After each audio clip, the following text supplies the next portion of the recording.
ഇതും ഇടതുപക്ഷത്തിന്റെ കനത്ത തിരിച്ചടിക്ക് കാരണമാണ്. അപ്പൊ യഥാർത്ഥത്തിൽ ഇടതുപക്ഷത്തിന്റെ ഈ കനത്ത തോൽവിക്ക് കാരണം നമ്മൾ ചൂണ്ടിക്കാട്ടുമ്പോൾ വ്യക്തിപരമായി പിണറായി വിജയന്റെ പരാജയം കൂടിയാണത്. വ്യക്തിപരമായി പിണറായി വിജയന്റെ പരാജയം കൂടിയാണ് അത് എന്നാണ് റാഷിദ് CP ചൂണ്ടിക്കാട്ടുന്നത്. നമുക്കറിയാലോ, അതായത് രേവന്ത് റെഡ്ഡിയെ വിളിച്ചത് എന്താണ്? ഡാഷിന്റെ മോനെ രേവന്താണ്, അല്ലെ? ഡാഷിന്റെ മോനെ, നായിന്റെ മോനെ രേവന്തേ എന്ന് വിളിച്ച പിണറായി വിജയൻ ഒരു പാവപ്പെട്ട സഖാവ് CMA ഒരു ചോദ്യം ഒന്ന് ചോദിച്ചപ്പോ, CMA ഒരു ചോദ്യം എന്ന് ചോദിച്ചപ്പോ പോയി വീട്ടിൽ പോയി ചോദിക്കടാ എന്ന് പറഞ്ഞ പിണറായി വിജയൻ ഒരു പാവം പെൺകുട്ടി, ഒരു സഖാവ് പെൺകുട്ടി സ്റ്റേജിൽ വെച്ച് അവിടെ തെരഞ്ഞെടുക്കപ്പെട്ട ജനപ്രതിനിധിയാണ്. പിണറായി വിജയനോട് ഒരു സെൽഫി എടുക്കണമെന്ന് ചോദിച്ചപ്പോ മാറി നിൽക്ക് എന്ന് പറഞ്ഞ പിണറായി വിജയൻ ഇത്രമാത്രം ധാർഷ്ട്യം, ഇത്രമാത്രം അഹങ്കാരം, ഇത് വോട്ടർ, അതാണ് ഞാൻ പറഞ്ഞത്. യഥാർത്ഥത്തിൽ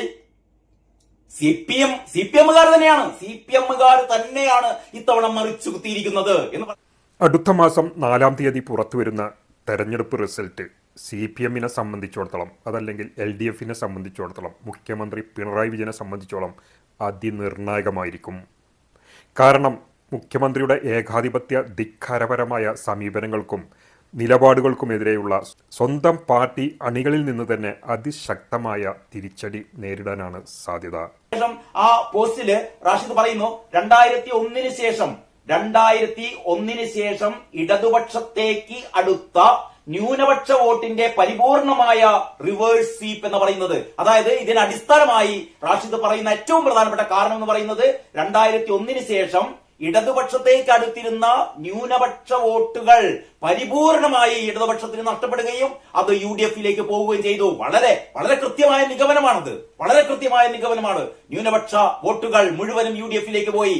ഏറ്റവും വലിയ രസം അത് മാത്രമല്ല, എന്റെ ഒരു അഭിപ്രായം അനുസരിച്ച് ഭൂരിപക്ഷ വോട്ടും ഒരു വലിയ പരിധി വരെ BJP-യിലേക്കും UDF-ലേക്കും പോയിട്ടുണ്ട് എന്ന് പറഞ്ഞാൽ റാഷിദ് NDAക്ക് 1 മുതൽ 3 വരെ എന്നാണ് പറയുന്നത്. യഥാർത്ഥത്തിൽ സ്വജനപക്ഷപാതം കൂടുതൽ പ്രകടമായി.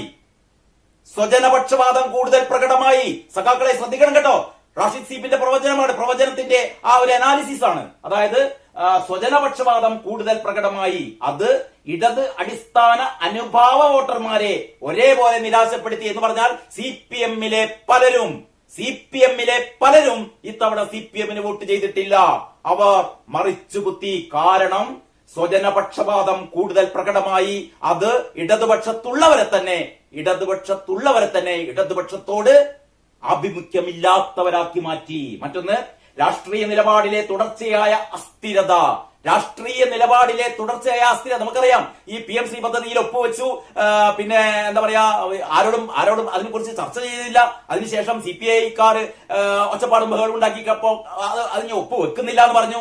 ഇങ്ങനെ ഒരു സ്ഥിരതയില്ലാതെ. ഇപ്പൊ SDPയുടെ കാര്യം തന്നെ അവസാനം നമുക്ക് പറയാം. അതായത് വർഗീയ ശക്തികളോട് കൂടില്ല എന്ന് പറയുന്നു. അവസാനം SDPയുടെ വോട്ട് ഞങ്ങൾക്ക് കിട്ടുകയാണെങ്കിൽ കിട്ടട്ടെ, ഞങ്ങൾ വേണ്ടാന്ന് പറയില്ല എന്ന് പറയുന്നു. അങ്ങനെ ഒരു കൃത്യതയില്ലാത്ത, ഒരു രാഷ്ട്രീയമായ ഒരു സ്ഥിരതയില്ലാത്ത ഒരു നിലപാടാണ് ഇടതുപക്ഷം കൈക്കൊണ്ടത് എന്നുള്ളത് റാഷിദ് ചൂണ്ടിക്കാണിക്കുകയാണ് കേട്ടോ.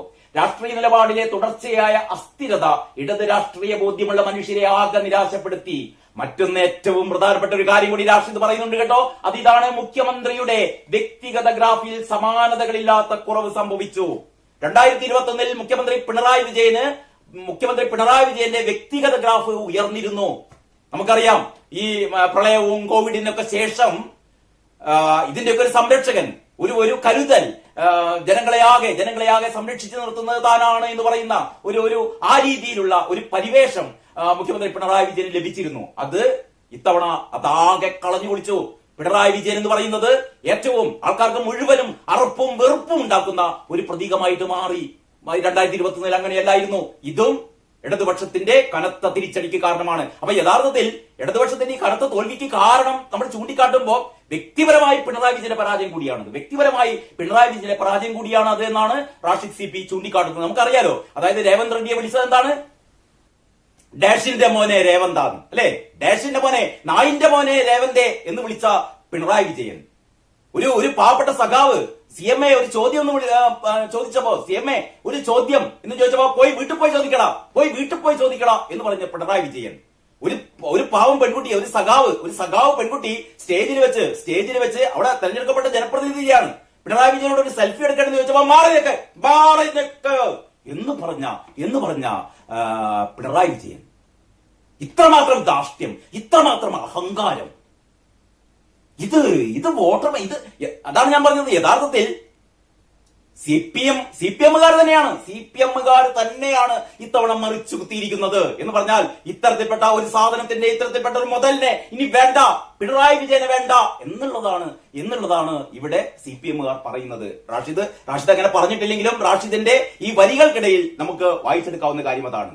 ഇതിന് ഒരുപാട് കമന്റുകളുണ്ട്. ഏറ്റവും പ്രധാനപ്പെട്ട, എന്നെ ഏറ്റവും അധികം ആകർഷിച്ചെന്താണെന്നറിയോ, ഈ റാഷിദിന്റെ ഇങ്ങനെ ഒരു എന്താ പറയാ ഒരു പ്രവചനം ഇട്ട് കഴിഞ്ഞാൽ സ്വാഭാവികമായി ഇതിന്റെ അടിയിൽ സി പി എമ്മിന്റെ കടന്നൽ കൂട്ടങ്ങൾ വന്ന് റാഷിദിനെ എന്താ പറയാ ഉന്മൂലനം ചെയ്യുമായിരുന്നു. ശരിക്കും റാഷിദിന്റെ എല്ലാവിധ തെറിവിളികളും അവിടെ ഉണ്ടാകുമായിരുന്നു. കാരണം ആ രീതിയിൽ അല്ലേ, കാരണം റാഷിദ് എന്ന് പറയുന്നത് ഞാൻ നേരത്തെ പറഞ്ഞ പോലെ എന്താ പറയാ ഒരു പ്രവചന താരമാണ്. എല്ലാവരും പ്രതീക്ഷിച്ചിരിക്കുകയാണ് റാഷിദ് എന്താ പറയുന്നത്. കാരണം ഇതുവരെ നമ്മള് കേട്ട ഈ തിരഞ്ഞെടുപ്പ് പ്രവചനങ്ങളൊക്കെ, അതായത് പ്രീപോൾ സർവേ മുഴുവനും ഉഡായിപ്പ് സർവേകളാണെന്ന് നമുക്ക് എല്ലാവർക്കും അറിയാം. അതായത് മാതൃഭൂമി നടത്തിയതും, മനോരമ നടത്തിയതും, ഏഷ്യാനെറ്റ് നടത്തിയതും, അല്ലെങ്കിൽ ബിഗ് ടി വി നടത്തിയതും, അങ്ങനെ വിവിധങ്ങളായ ചാനലുകൾ നടത്തിയത് മുഴുവനും പെയ്ഡ് ഇത്തരത്തിലുള്ള സർവേകളാണ് എന്നുള്ളത് വളരെ വ്യക്തമായി കഴിഞ്ഞതാണ്. എന്ന് പറഞ്ഞാൽ പൈസ വാങ്ങിയിട്ട് ഒരു അടിസ്ഥാനവും ഇല്ലാതെ, ഇപ്പൊ വടകര പോലെ കേക്കരമ ജയിക്കോ തോൽക്കോ എന്നുള്ളത് ഇപ്പോഴും സംശയമാണ് എന്നൊക്കെ പറയുന്ന തരത്തിലുള്ള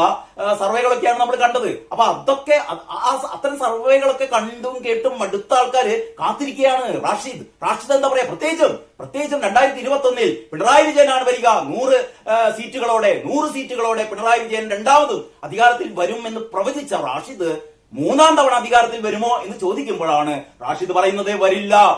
ഏറ്റവും അപമാനകരമായ അപമാനകരമായ ഒരു പതനത്തിലേക്കാണ് LDF പോകുന്നത്. വെറും എത്ര സീറ്റ് ഒരിക്കൽ കൂടി ഓർമ്മിക്കുകയാണ്, 38 മുതൽ 48 വരെ മാത്രം.